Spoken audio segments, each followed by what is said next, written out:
Minister Najib, ministers, ladies and gentlemen, I'm very happy to have hosted the Singapore-Malaysia Leaders Retreat this morning with Prime Minister Najib. We had very good discussions. Our bilateral relations are in very good shape. Both sides have been able to work well together.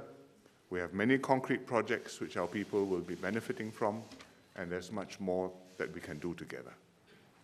One example of a project which has borne fruit is Marina 1 and Duo, which the Prime Minister and I launched yesterday evening. We embarked on these projects about 5 years ago when we resolved the 1990 points of agreement on Malayan Railway land in Singapore. Today, Marina 1 and Duo are prominent landmarks in downtown Singapore, with a combined gross development value of about 11 billion Singapore dollars.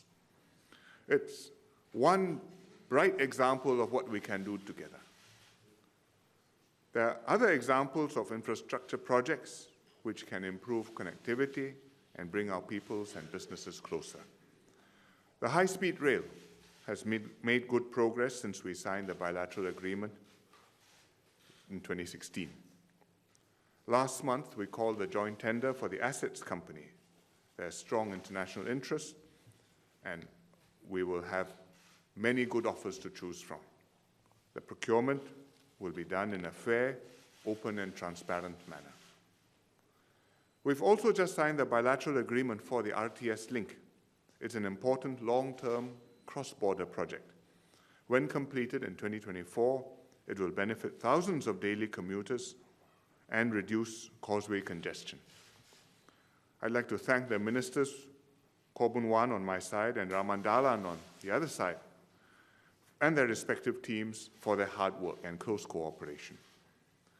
The RTS link will replace the KTMB link to Woodlands when it becomes operational, but meanwhile, we'll increase the frequency of the shuttle service provided by KTMB Berhad, the train shuttle service. The enhanced connectivity will also boost economic cooperation in Iskandar, Malaysia. Singapore is the second largest foreign investor in Iskandar, Malaysia and Johor. The Temasek and Khazanah joint venture projects in the Iskandar, Malaysia, Affinity and Evira, are progressing well, and we're working closely together through the Joint Ministerial Committee for the IM to foster a conducive business environment and enhance vocational and technical education training in skills that investors need. I also discussed water with Prime Minister Najib. Our ministers and officials are working closely to ensure sufficient water supply from the Johor River for Malaysia and Singapore. As Iskandar, Malaysia and Johor grow, water demand in Johor will increase. And although the Lingui Reservoir has gradually filled up over the last year with good rainfall and with a barrage at Kota Tinggi, we do not know when the next prolonged dry spell will hit. So we must implement further schemes to increase the yield of the river and the resilience of the Lingui Reservoir. And the two sides will do a joint hydrometric modeling study of Johor River to examine measures to conserve Lingui Reservoir stock. Finally, we renewed our MOU on educational cooperation, which has been in place for 10 years. And we are also working on a triennial cultural showcase for the next retreat, which will be in Malaysia at the end of this year, centered on the theme of youth. These initiatives will help to build ties between our young and our future generations. So we are doing a lot together in infrastructure, in education and culture. There's also other security cooperation, counter-terrorism, diplomatic cooperation. And we are constantly looking for new areas to better the lives of our peoples. It's a sign of our confidence in each other's future and our commitment to good relations with one another. So I thank the Prime Minister for visiting us and look forward to visiting Malaysia for the next retreat, after probably their general elections.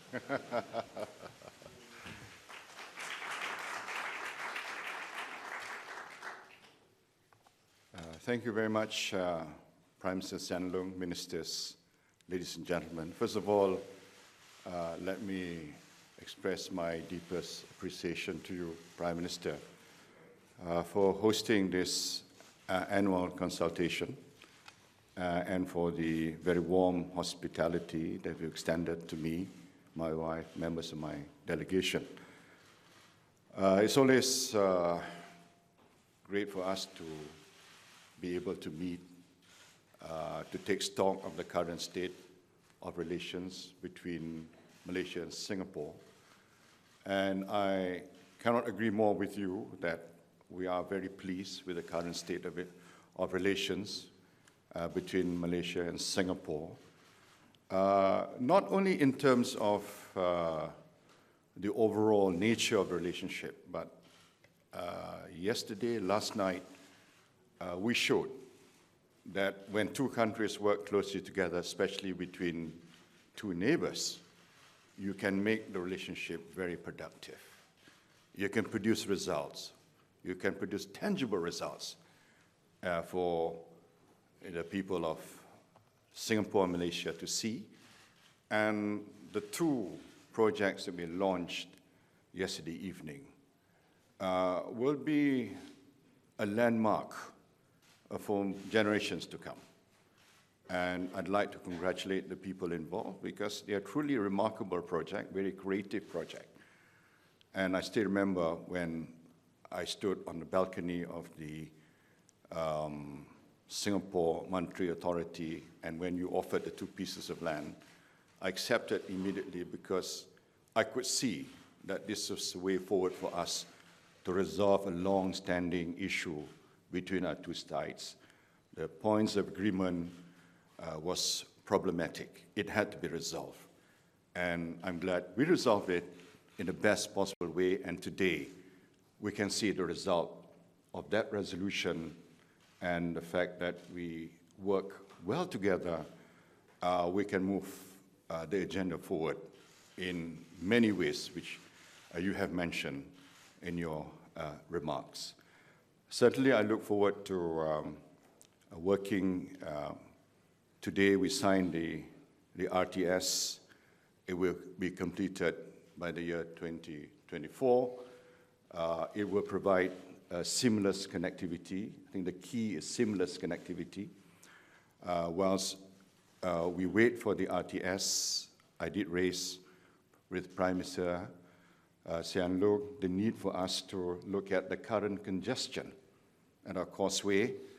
And today, reports that during peak hours, especially during the festivities and school holidays, there's quite significant congestion, and people from both sides have to wait as long as 3 to 4 hours to get clearance. And we both agree that we need to resolve this. And there's some proposals, and we are attracted to proposal by Prime Minister Hsien Loong that we could perhaps review the toll at the second link to make it more attractive for people to use the second link. This is something that we will take back, and we will communicate with each other, and hopefully we will be able to agree to a decision as soon as possible. Beyond that, there are other measures that we can look into because there are over 300,000 crossings per day at the causeway. Yeah. That's a huge number, and we need to find ways and means that we can facilitate and achieve our desire to have a more seamless connectivity. We appreciate the decision by the Singapore government to allow the KTM shuttle service to be increased. It has increased now to 26, and there's a proposal for it to go up to 31 in the near future. And certainly, this will be helpful. We will be very positive in terms of the management of water. It's very critical, not only for Singapore, but also Johor. The demand for water in Johor will increase very significantly, exponentially, because of Iskandar and because of rapid development in both Johor and Singapore. So there is a need for us to look into it, and we will commission a more detailed hydrometric study to come up with some technical proposals which we are confident we'll be able to increase the water supply for both Singapore and for Johor. I also raised the, some of the challenges relating to the management of Pasir Gudang and Tanjung Lansat Port, and we're grateful that the Prime Minister will look into some of the challenges relating to the flow of ships into the both ports. I gave the undertaking to Prime Minister Hsien Loong that Malaysia will fully support Singapore as chair of ASEAN. You've chosen a very appropriate theme for it, and your emphasis on digital economy is something that we can work closely together to promote regulations, to promote e-commerce, to promote e-payment, and also possible linking up Singapore and Kuala Lumpur as smart cities. All in all, I'm very pleased with the state of cooperation between our two countries. I'm excited of the possibilities in the near future, and I thank you once again for the hospitality. We look forward to receiving you end of next year. This year. End of this year, sorry. End of this year, provided we get the right results, inshallah. Thank you. I'm sure you'll be all right. Thank you. Thank you. We will now take questions from Singapore and Malaysia media. Please identify yourself before posing your question. May we have the first question from the Singapore media? Hi, this is Kenneth with Today. My question has two parts. Could both Prime Ministers elaborate a bit more about the significance of the RTS to both sides, given that the bilateral agreement was signed today? And the second part of my question is, in the context of the upcoming Malaysian election, given that the HSR and the RTS are long-term projects spanning several terms of government, how will the two governments ensure that the projects will be unaffected by political and other changes? Thank you. Well, the RTS will enhance our connectivity with Malaysia, and particularly with Johor. It will replace the KTM link, which is now running on the causeway. It's a bridge which will come underground in Singapore and then connect to the Republic Station on the Thomson line. So the capacity will relieve the capacity on the causeway and on the CIQ at the causeway, and it will provide a convenient means for Johorians to come to Singapore to work or to play, and Singaporeans who go to Johor to study, to work, to shop.